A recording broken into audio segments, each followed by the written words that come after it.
Hi, everybody. Welcome to the broadcast tonight.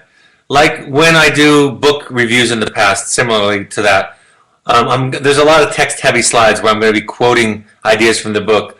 Several of the principles I thought would best be illustrated by me sharing a quote and then explaining it or expanding upon it. So for those of you watching the webinar, you'll notice that if you want to get the slides, you can always get those from Evoke Therapy Programs. We can provide those. And also, if you're interested in reading the book, of course, you can buy it on Amazon. The book is called Seeing, and it's by the therapist J.D. Gill. It's a book that I've referred to a few times, and I thought I'm just going to digest it all and give it back out to you. I think for a lot of people, what I would say about this is it's probably not an introductory book. It's written to therapists, but also to non-therapists to help them understand what it means to see somebody. And also, I think it does a very good job about teaching us the parallels between being a therapist, being a spouse, and being a parent. While all those relationships have differences, there are some fundamental underlying concepts that really lend themselves well to each of them and overlap quite a bit. So with that, let me get right into it. Some people are able to see an amazing amount of what is around them. Others are able to see very little, she says. When you first meet a person or a patient, you have the outcome or result of the When you first meet a person or a patient, you have before you the outcome or result of a life lived in the context from which the person has come. And so one of the first things that we begin to see in somebody is their context. And in a lot of ways, and she talks about this, they're unable to provide that for you very well. And so you have to learn about it. And in order to do that, you have to learn to see things that are unspoken. You start to see the way they treat you, and that gives you a sense about what their background expected, what were the rules of their background. And similar to our children, when we learn to see them more accurately, in more detail, we understand their interpretation of us. Right? It can give us information about how they see us. And in some ways, it can give us information about things that we can't see in ourselves. Parts of ourselves that are unconscious for us. I talk about this when a child apologizes at length. Then we realize, simply put, that we have reinforced the apology. When a child accuses us of something in an effort to manipulate us, to get us to capitulate, we find that what they're accusing us of is some unconscious idea that we wanted to hold on to, and they've learned to kind of try to knock us off our mark by that. All of this is very unconscious. I've shared this concept lately, and I think in many ways this came out of a training session I was having with our therapists, where a returning student, young adult, was in a group and struggling significantly. And it was having a big impact on the students, the staff, and the grandparents at home, and even the home therapist. And all of that struggle was weighing heavily on the Evoke therapist. So as she was sharing her struggles and concerns with this young man and what he was doing, he'd done very well the first go around in our program and had been on to a school and really struggled, really relapsed, and so they sent him back thinking they could recapture that. So you can imagine and see all this pressure that was on her. And my idea was this: it's your job to find the story, to find the child's story and help them to tell it. Or even in this case, maybe to tell it for them. And the story will be told in such a way that everything, including their terrible, poor choices, their maladaptive coping strategies, and their pathology, makes sense. So in other words, the story is told in such a way that all of those things make perfect sense. I talk about this quite a bit, where parents talk about their inability to see or understand why their child is doing what they're doing. I don't get them. It doesn't make any sense. And while I'll invite them and we'll have a discussion around trying to see that, eventually the answer that I'll give is, that's your job. Your job is to see it from their eyes, to see what it's like, and to tell it, to see it in such a way that everything, even the things that seem irrational and insane, make sense to you. To understand the irrational, if you will. To understand that in some context, even the craziest of behaviors make perfect sense. And then lastly, we understand the story in such a way that it asks certain things of others, including parents and the environment, in order to support the child. So the story asks from us something. It asks for a certain way to respond. It might ask for certain boundaries. It might ask for an increased empathic response. Right? And so we get to learn what this is needing, what going forward would be best to help the child, support the child in healing and growing. I thought about this years ago in the wilderness, where we talk so much at trusting the child. How much can we trust the child? And I think for me as a therapist, I realized several years ago that I didn't concentrate enough on whether or not I was trusted by the child, whether or not they could trust me in the process. And as I was writing this webinar this week, I was thinking about that for parents. How much do we focus on how much we're trustworthy? How much our reaction, our anger, our fear and anxiety, our need to be good, whatever it is, how much of that communicates and speaks to the child in such a way that they realize, you're not a safe person for me. If those things that I just described need to be attended to and taken care of, then I can't show up and be me. That's why, as I've been saying a lot, go out and get other sources of support. Support groups, 12-step groups, therapists.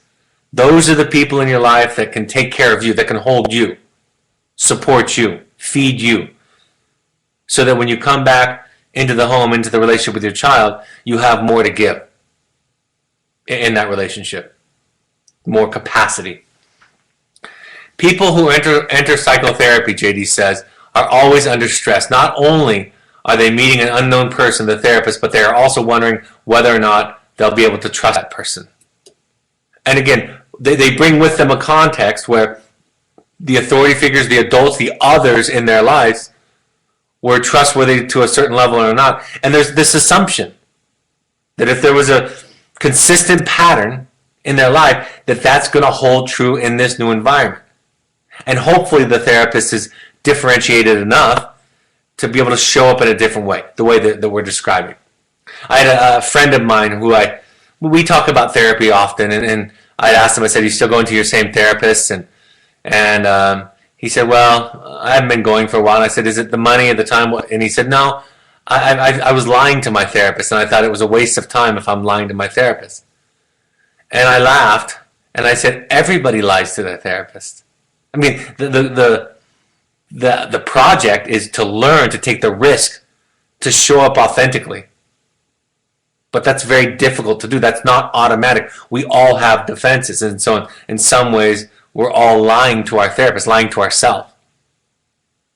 And we take that risk, and hopefully the therapist is adequate enough that they can respond without judgment. And judgment from a therapist or a parent isn't necessarily scolding or disgust, although it can be.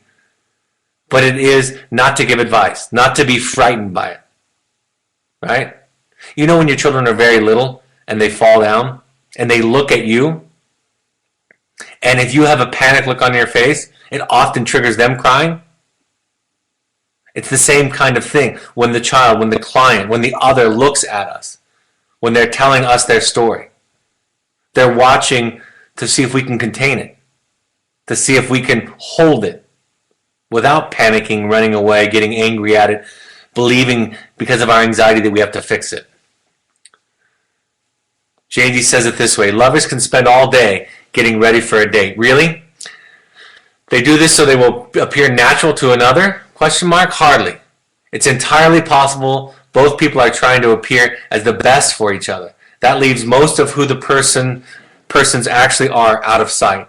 And this is natural, right? This is what we do in our culture, and I'm sure in many other cultures, is we paint our face, we cut our hair, we shave ourselves, we buy our best clothes. Because we want to be accepted by the other. And it becomes, as JD is talking about, a metaphor for the way that we do the rest of our lives. And she talks about that stage-like process of the relationship and how it starts off like this and eventually comes into a much more transparent and enlightened place. But that goes through a lot of painful steps along the journey. So what we see when somebody shows up, learning to see somebody's context, even our own children. And again, I'm going to say this later, but I'll make this point now because it might be Might not make sense to parents thinking, well, I know their context. I am their context. It's our home. And JD goes on to say this, and I've said this before, that no two children have the same parent.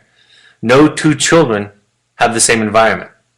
And it's impossible for us to be completely aware of everything anyway. So learning to see our child's context, learning to see others' contexts is very helpful. And when we see the context, so their irrational, unhealthy behavior makes sense, we tend to have more compassion and less anger and worry. So what we see the given, right? Children come with predisposed temperaments, right? Character traits, predispositions. That's the given. Then there's the made, the context. And that has an incredible amount of influence and shaping on the child. And most of it because we're not all conscious, we don't know. And so the child can tell us something. That's why we talk about the identified patient so often. And that this child who is initially the scapegoat becomes the hero, right? They become the one that brings this family into a new awakening, a new sensibility, a new way of looking at things. We see the wounds. We see the strengths also, the resources. But in this context, it's important to see the wounds because those are the things that develop into symptoms, right? The way that one protects oneself against threats or wounds. And as those ways develop into patterns and themes, they become diagnoses, right? That's all it is. And diagnoses is a shorthand that we use because there's so much information that we have this category that we can put you into that is a shorthand. But we need to hold on to those ideas, those categories, lightly. Jamie says the good therapists are identified by what they are willing to not know as much as they are identified by what they know. In other words, having an open mind. And most importantly, knowing that you don't know somebody else's truth. You don't know for them what is right. You try to find it in them. You're constantly discovering, and when you see something, you hold it as a hypothesis, and you wait to see if it's confirmed over and over again. Each story, each session. Jamie talks about this later in the book, that people come to her for years. I've been going to her for years. People come to her for years, and they say, am I boring you with the same old story? And her response in the book, she illustrates, is that no, it's a new story. I still hear new subtleties each time.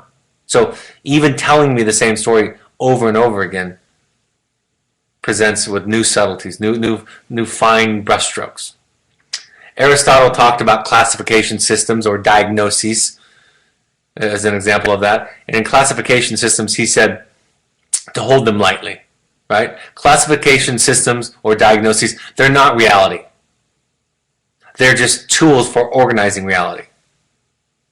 And they don't do well to distinguish subtleties, right? That's what we know about cliches, right? There's truth to them.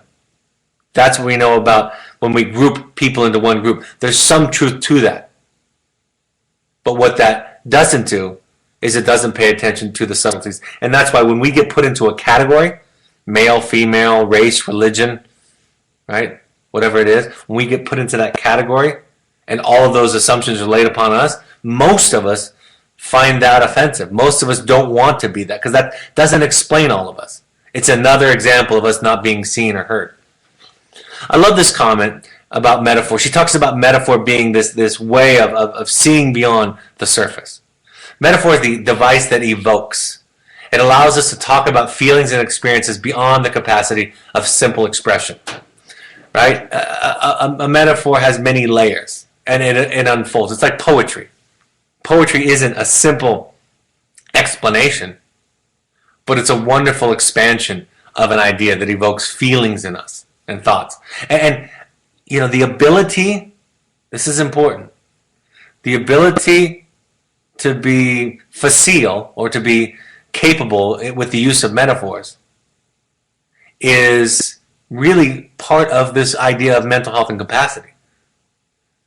People that aren't very open to metaphors, and that goes for all of us, we're all of us at some level. the less we are able to make use of metaphors to see the truth in it, to see the similarities, all of those ideas. The less we are able to do that, the more rigid we are, the less we have this capacity of seeing, the less flexible we are. Feeling can be seeing, right? We talk about hearing and watching somebody, but learning to feel can be. I talk about this with parents all the time. Learning to pay attention to what you feel. Now, don't necessarily do what your feelings tell you to do, because your feelings might tell you to run away or protect yourself with an angry, intimidating posture. In fact, JD's brother said to her one time, he's a psychotherapist also, and said, trust your feelings and do the opposite, right? Pay attention to them. They're telling you something, but they might not be telling you the truth, and so it takes practice to learn how to respond to them. And in the case of a child, when a child writes you a letter, when you're having a conversation with your child, when as a therapist I'm having a conversation with a client, and a feeling comes up in me, I can use that as diagnostic. I used to start off every phone call with all of my parents, asking them what they thought about the letters, how they felt, what would be their kind of reaction if we didn't talk about it or coach, because I wanted them to be aware of the feeling that they had, because that was often intended, right? If you're feeling hopeless or sad, if you're feeling afraid or anxious, in many cases, that's what you're supposed to be doing. That was the intention of the letter. And even deeper than that, and we'll talk about in a minute more about projective identification, it also might be what your child is feeling, right? I use this example. If any of you have ever received a letter, a threatening letter from a lawyer, from some dispute that you're having with somebody, and you have that first reaction, it's a feeling of fear, right? Vulnerability. And you can be sure that that's exactly the way the other person was feeling. The lawyer letter, if you will, is this kind of puffed up expression of strength, because the other person is feeling powerless and threatened in the process. And then then you get your lawyer to write a letter back and so forth.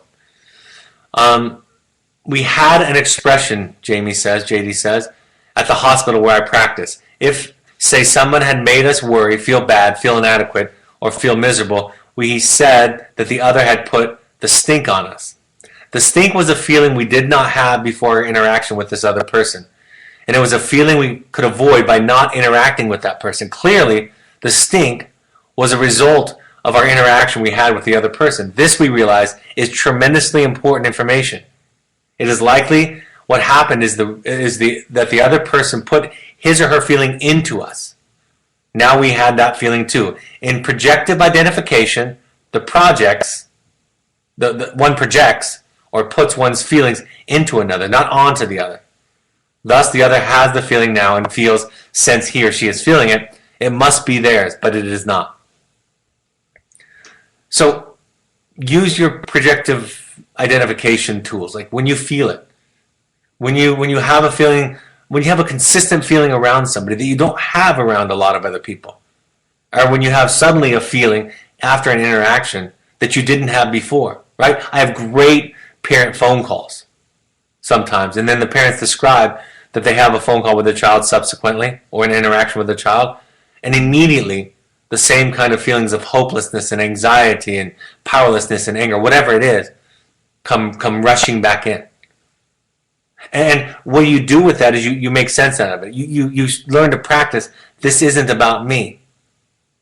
So just saying that helps you to respond in a different way than the way that the feelings is inducing you to feel. So projective identification is diagnostic. It helps you to hear their story. Focusing on this helps you remain compassionate rather than angry. Right? Then I know that this is your wound. This is your defense. This is your way of pulling me into your story, into your drama, into your place. And we keep this feeling, this idea, this interpretation as a hypothesis, that this is how they are feeling. And we check it out over and over again. I thought this was a nice point. This was a therapist suggestion, but how applicable is it to all of our relationships? She says, don't accuse the other people of projecting. You'll only get denial and defense, right? That's not what you do with it. But that's what a lot of us do with it, because we want them to admit to it. We want them to own up to it. But no, it informs us. One thing I want to say very clearly tonight is this idea for parents is all that we do, all that we educate you with, all the insight we give you generally in these webinars, and specifically when you're talking to your therapist about your child who's in wilderness, all of that is to inform you. That is not to be repeated. It's what you need to know in order to be in a place where you can see and respond to them in a healthy, self-actualized, assertive, honest, courageous way.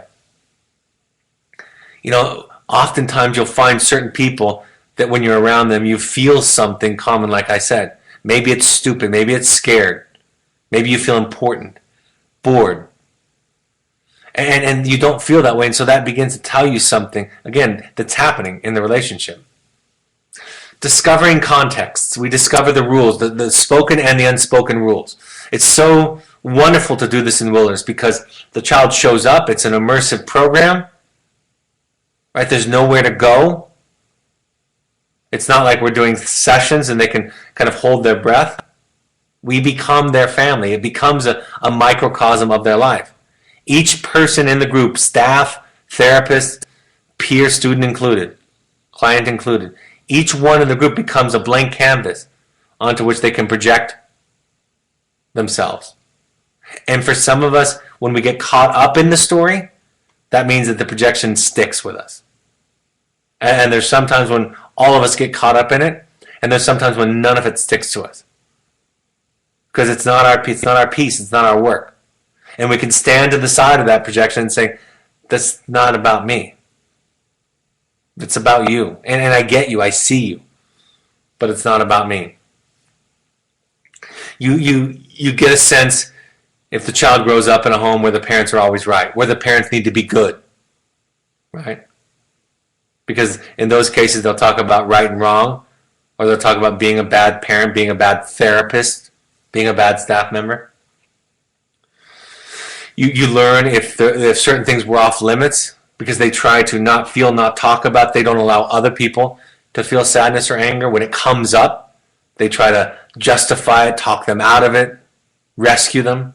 So you start to learn what kind of feelings were allowed to exist or not. And we see the limitations of the development of self, right? We see that when they come into the program trying to be right, good, check off boxes, please you, be smart, be insightful, be whatever it is, we see that was the thing that was valued over just self. And self means the child. Self means what they think and feel, what they need, what they like. Do they like broccoli or not? And is that okay?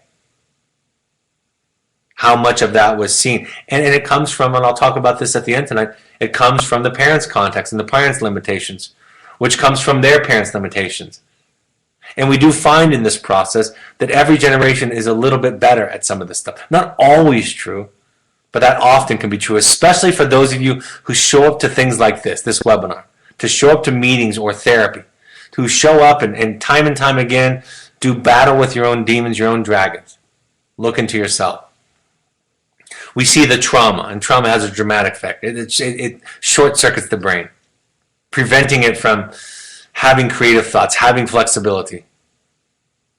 Prevents the brain from really feeling safe. Everything becomes a potential threat. And so the person goes about protecting themselves in whatever style, whatever diagnosis suits them, but they go about it in that way. In context, J.D. Gill says, right behaviors is the goal. In context where right behavior is the goal, it is not important for one to get it real and be who one really is, but experience himself or herself to be. As that may not be right. Having grown up in such a context, it will be difficult for one to relate to significantly different people or to develop any sort of profound intimacy. Intimacy, of which, again, psychotherapy is a special form, requires an open communication between two real persons.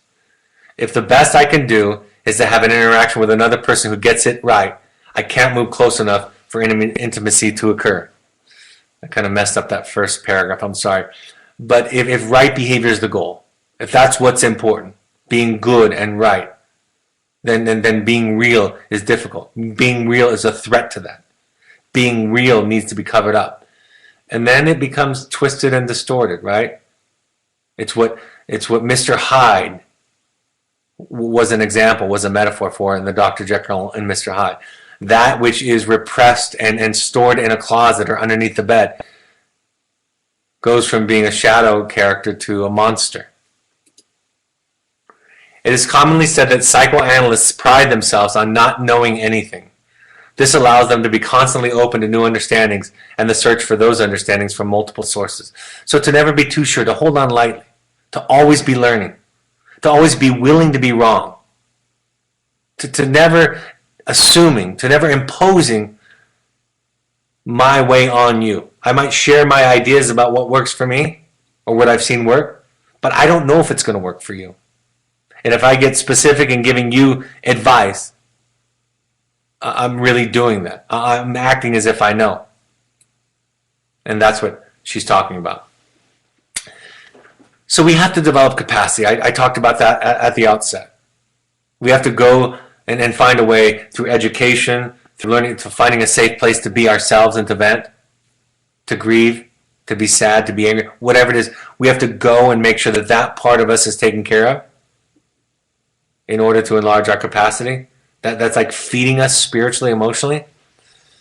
That's how we develop capacity. And being able to see someone, it gets fostered by things like education, by travel, by a wide range of experiences, and also by all the therapeutic tools and supports that I just mentioned. As a rule, J.D. Gill says, relationships exist between people at similar levels of seeing. It is unusual for significant mismatch to occur within couples, families, and networks of friends. This is very similar to an idea that I've shared from Murray Bowen, the family therapy theorist and one of the originators of family systems theory. That we're not attracted to people that have a dramatically different level of differentiation. On a scale from 1 to 100, if you're a 70, you're going to be attracted to people between 60 and 80, between more specifically 65 and 75. 70s don't like to hang around 90s, and 90s don't like to hang around 70s. It doesn't work.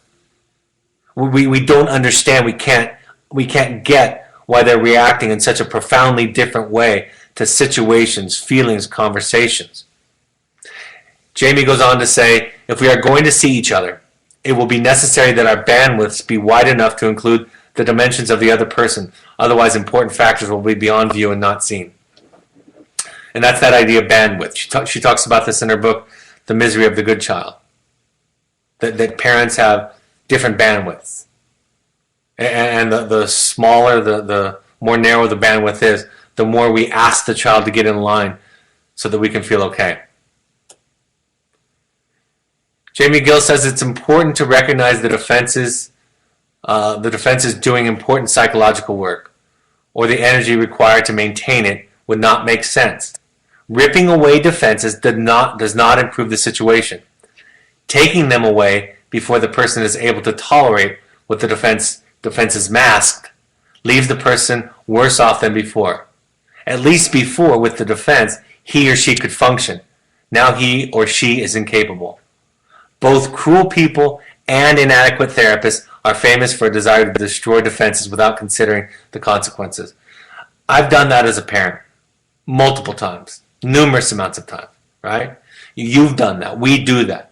We see something in our child, a behavior, a pathology, an unhealthy coping mechanism, a lie, whatever it is, and we go right at the heart of what it is. We tell them. We pierce through the defense into the vulnerable spot and describe it to them. And that's not ideally what we do. It's okay to have boundaries. This webinar is not about not having boundaries. In fact, this webinar, like all the others like it, is about having more boundaries, healthier boundaries.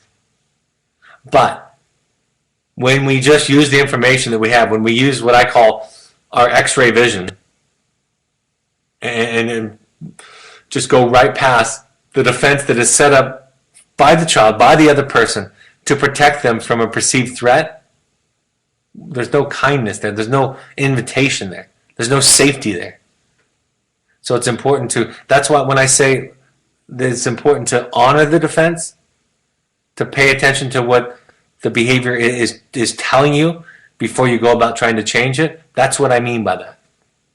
It's okay to have behavioral consequences, but not at the exclusion of paying attention to what that might be telling you. And sometimes, and that's why communication theory and tools are a part of every therapeutic program that I've ever heard of.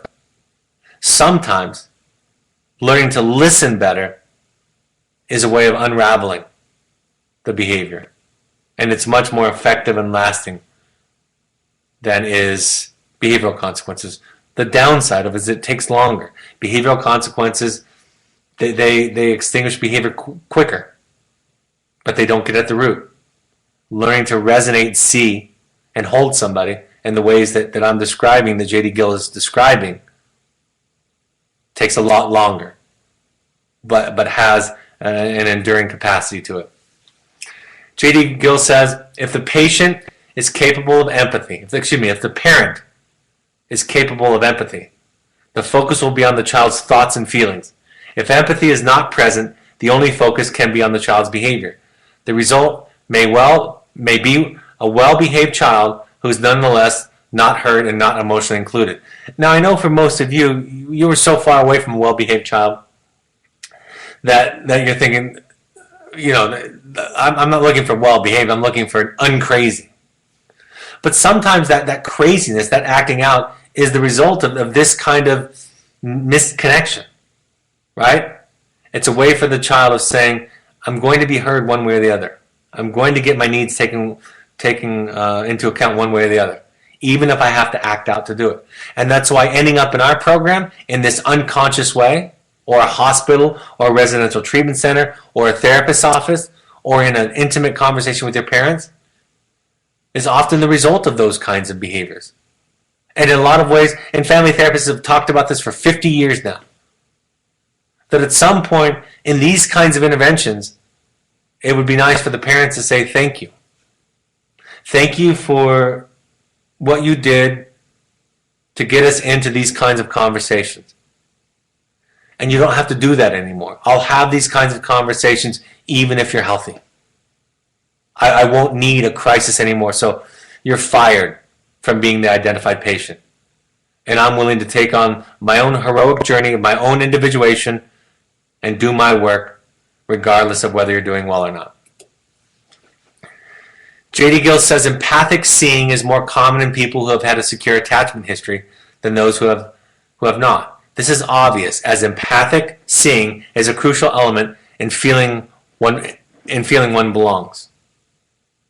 So the idea here is, that's why I talk about this all the time. That's why we do the workshops that we do, and that's what my book talks about. If you struggle to empathize, if you struggle to say, I see you, I get it, it makes sense. If I was you, I'd be thinking and feeling the exact same way. That either comes from, that capacity comes from having a childhood where you were seen, where your self was valued, where you didn't have to be right, you could just be you. You didn't have to prove that you were right, that your feelings were justified, they just got to be. It either comes from that place, or it comes from work.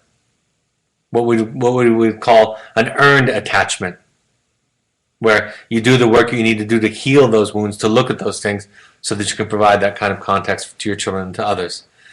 To state the obvious, rebels are angry. In order to see and understand them, this anger must be understood. This is a chapter on teenage rebellion.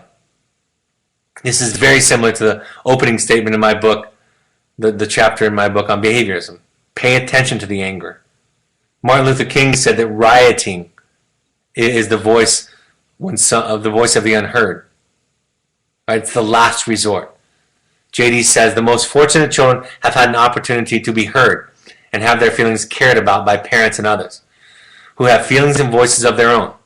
In a sense, rebellion is simply an end-of-the-line strategy to be heard and seen when all else has failed. It's very similar to Martin Luther King's comment. And right, this is what the great thinkers are teaching. And this is where the fantastic movements in the history of humankind come from. Empathy, connection, compassion, understanding. togetherness. Going on, J.D. Gill says, of course, the good kid is never the real kid either. The only real kid is the whole kid. Good parts, bad parts, and those in between. People who are raised in families in which they are taught to fit in and follow the prescribed plan learn how to follow plans. They do not, as a rule, learn how to stand on their own feet and attempt to solve problems. They only know how to apply approved approaches and behaviors. So this is that idea between that there's an incompatibility between getting it right and getting it real, between developing a self or trying to think about the things as problem solving. This is why I say it's not about what to do, but it's about who you are. It's about discovering who you are at every level as much as possible, and then the what to do comes out of that, comes out of your truth. I love this idea and how she describes letting go of shame. She says, one's parents were limited. It is true. They were flawed human creatures. They too had limited parents. This is how they became limited. One's parents wounded one. It is likely they were wounded in similar fashion, and perhaps much worse. It is entirely appropriate to be angry at one's parents for how they hurt or neglected one. That is what they did. The wound, however, is mine. I am the one they wounded. Since the wound is mine, it is my issue to deal with, not theirs. If I don't deal with it, I am the one who will be compromised, not them. I think this is a beautiful way of describing the humanness of parenting. This is what I talk about when I talk about looking at ourselves, looking at our flaws without shame. So many parents beat themselves up for what they did and didn't do. And she and I aren't making the argument you did or didn't do those things. We're agreeing with you. You did those things. And they did leave a dent. And you did those things because you were dented. And most likely in a similar fashion. And so were your parents, and so on and so on. And now the wound is yours. Now the wound is your child's. In the case of your child. And it becomes theirs to work out. So it's not a blame game. It's liberating oneself from the idea that you have to be good. And liberating yourself from that cage of having to be good is the only way to really do this work. Years ago, I haven't said this in a while, but years ago, I would ask parents about the relationship with their children, and they would describe the guilt that they felt, and they had a real difficult time with the child blaming them. Right? And they would beat themselves up for that and really struggle with that. And then when I turned it around and said, what about your parents and what they did to you? Well, no, it wasn't. My parents were either perfect or great, or it's not their responsibility, it's mine. And I always found it just absolutely fascinating that the logic only applied from the parent that I was talking to going downward to the child, but didn't apply upward from their parent to their child. I think I've told this story. It has been a while since I told it. But at one point I was meeting with a leader in a church when I was going through my divorce when I was younger. And he said to me, they were fundamentally, the religion that I belonged to at the time was fundamentally against divorce. And at one point during the interview, trying to discourage me, I think, he said, you're going to be responsible for your children's sins going forward. If you get this divorce, which was a sin in his eyes, you're going to be responsible for your children's sins going forward. I thought for a few seconds, not really liking that idea, not really resonating with it, and I said, well, my dad was kind of a jerk and never around, so I guess I'm off the hook. All of my sins are his. And really, logically speaking, you could just keep passing those up the chain.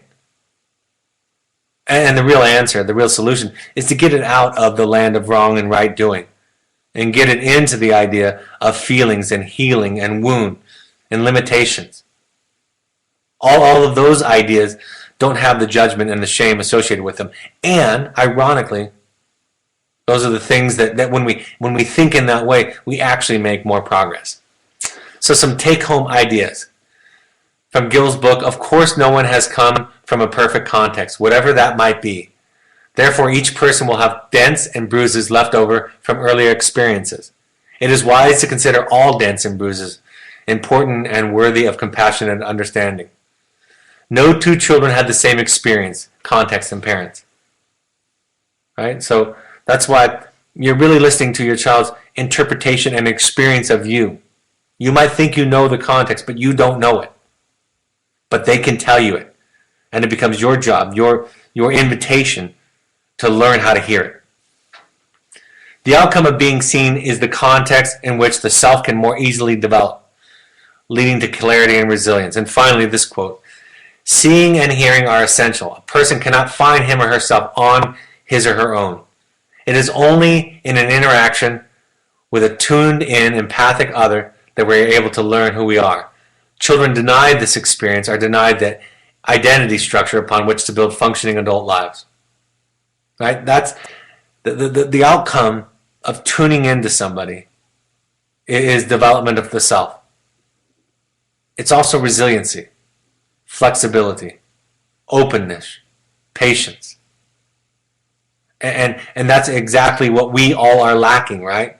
Because our background was so limited that we weren't able to develop all that. That's why it's important to take on the whole self, to understand that the goal is not to get it right for the child, to make all the steps to get it right in their life. The goal is to learn. That's why it's okay for them to struggle and suffer, to make mistakes, to value the mistakes, to see the wisdom in them, to honor them, to hold them really as sacred. But if we only value and get really excited and attached to the successes and get really afraid, discouraged, and angry at the failures, the child has no choice, not psychologically speaking, especially early on, but to try to deny all the parts of themselves that are found to be unacceptable. Any questions before I go to the announcement slides? I hope that was helpful. You're welcome to, the book is on Amazon. It's called Seeing. If you want to read more, like I said, I don't think it's an introductory book about empathy and listening and containing, but if you've read a lot already and you want to go farther, I think it's a great, great read. All right, let's go. I'll go back to questions and answers. I've added a bunch of dates here. The Finding You in February is full. We actually are starting to fill up the Finding You in Park City. It had originally been filled by a family, and now we've opened it back up to individuals. And then we have Finding You in May, end of April listed there. And then another Finding You at the Oasis. Really what we'll do is we'll call all of the ones on our schedules now Finding You for individuals. If a family wants to reserve a spot, they can take over. If there's nobody that's signed up for them and you want one of those dates for your family for a private intensive, you're welcome to sign up for that. To learn more about that, go to intensives@evoketherapy.com. The workshops coming up, I listed them to the fall. March, May, July, and September, and they're at Cascades, Entrada. There's one actually this weekend at Entrada, but if you don't know, if you're not there already yet, you're not going. We would like every family that can go to those to go to those. The Finding You workshops that I run are for some people who want to do this deeper work that I'm really talking about all these webinars, very personalized work. We want all families, all parents to go to 6 12-step support groups while their child is with us. If you've already graduated, your child's already graduated, and you haven't gone, please go. You can also go to NAMI.org to find more information and resources. We still have 2 spots. It had originally been filled, but we have 2 spots in our Sunday Los Angeles afternoon parent meeting. So 4 o'clock, it's a potluck. 5 to 7 is the parent meeting. It's in Studio City. If you're interested in coming, let us know. Email Stephanie@evoketherapy.com. We'll make sure that you get. So we have 2 spots left that had been full, but a couple people dropped out. The Bay Area is open January 31st. I'll be there. Salt Lake City, we're having one. We haven't had one in a while in Salt Lake City. That'll be February 9th. There's the address. Chicago will be on February 15th. Looking forward to running all of those. Social media, please, if you want to listen to these on podcast on your iOS device, go to the podcast app and search for Evoke Therapy programs. Or if you have an Android device, search on the SoundCloud app, Evoke Therapy programs. You can listen there. Follow us on Twitter and Instagram and Facebook. Go to the Second Nature Alumni Foundation on Facebook if you want to be involved in that. Pursuits are high adventure trips for families and for young adults. My book, The Journey of the Heroic Parent, is available in paperback on Amazon. You can also go to the Parent Alumni Foundation book page, and you can find books. If you buy them there, a percentage of those go to charities for people who can't afford it. Looks like we have no other questions to add. So I don't know if I was too obscure or maybe I did a good job. In any rate, I hope these are a helpful point of contact. I look forward to seeing some of you next week in Los Angeles and in San Francisco. Have a great evening. We'll announce the webinar upcoming. It'll be Thursday, February 2nd, 2017. We'll announce the topic in a few days prior. Have a great weekend, and I'll see you next week. Take care. Bye-bye.